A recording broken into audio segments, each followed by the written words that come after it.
L'éducation au moyen âge. L'éducation au moyen âge était profondément influencée par la religion et par les structures sociales de l'époque. Le concept d'éducation durant cette période peut être appréhendé à travers plusieurs aspects, notamment l'éducation des élèves, l'enseignement religieux et l'initiation au métier. Voici une synthèse qui pourrait donner une meilleure vision de l'éducation médiévale.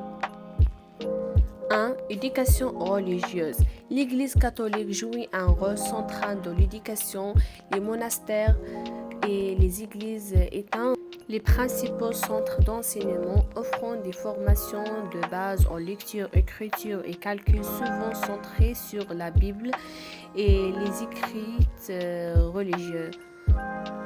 Les moines et les clés étant responsables de la transmission du savoir, ce qui permet d'assurer une certaine stabilité intellectuelle, l'étude des textes religieux, mais aussi la philosophie d'Aristote et des premiers grands auteurs chrétiens étaient au corps de curriculum. 2. Éducation des élites. L'éducation des enfants des nobles et des rois était orientée vers la formation de futurs dirigeants ou guerriers. Elle comprenait des matières comme la chevalerie, la diplomatie, la stratégie militaire et la gestion des terres. Les gens se formaient aussi la courtoisie et aux valeurs chrétiennes. Les étudiants supérieurs tels que la théologie, la médecine et le droit étaient souvent dépensés dans des universités naissantes, comme celui de Paris ou de Bologne. 3. Formation des artisans et des paysans. L'éducation des classes populaires, en revanche, était plus pratique et se fait souvent au sein de l'apprentissage.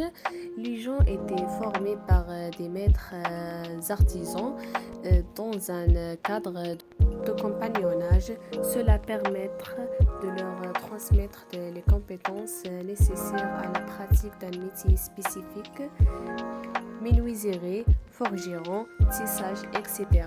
Les paysans, quant à eux, avaient peu d'accès à une éducation formelle, sauf dans les régions où les seigneurs mettaient en place des écoles rurales.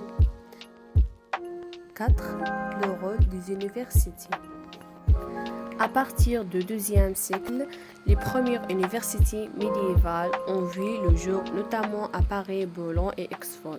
Ces institutions étaient souvent créées par l'Église et étaient principalement dédiées à l'enseignement de la théologie, du droit canon et de la médecine. Elles étaient des lieux de savoir pour les élites intellectuelles, mais aussi des centres de débat sur la pensée philosophique et la raison. 5. Caractéristiques pédagogiques. L'éducation médiévale était fondamentalement transmise, l'enseignement souvent un clerc ou un maître était une autorité et l'élève était plus un récepteur passif, un acteur de son apprentissage. Les méthodes incluaient la mémorisation et le commentaire du texte, ainsi que la discussion théologique et philosophique. Il n'y avait pas encore de place pour les méthodes d'apprentissage plus pratiques ou expérimentales.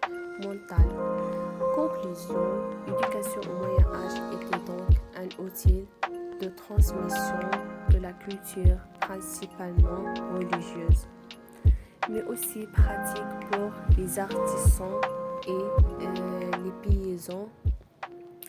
Elle était très hiérarchisée selon les classes sociales et très marquée par l'autorité de l'Église.